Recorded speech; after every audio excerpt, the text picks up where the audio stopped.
How does the Fed turn its decisions into actual real-world impact? Well, it's got a pretty powerful and diverse toolkit to work with. The first and honestly the most important tool is the federal funds rate. This is the interest rate that banks charge each other for overnight loans. By setting a target for this one rate, the Fed influences the cost of money for everybody. It's the anchor. It's what determines mortgage rates, what companies pay to borrow, and even how stocks are valued. This is the #1 lever of monetary policy. But what happens when things get really bad? I mean, so bad that cutting the Fed funds rate to zero just isn't enough. That's when the Fed turns to its balance sheet.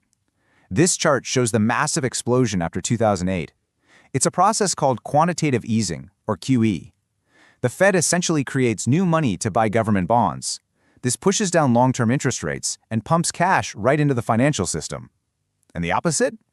That's quantitative tightening, or QT, where they let those bonds expire, which shrinks the balance sheet and pulls money out of the system. Now, besides those two big levers, the Fed has other important tools. Open market operations are what they do every day, buying and selling securities to keep the Fed funds rate right where they want it.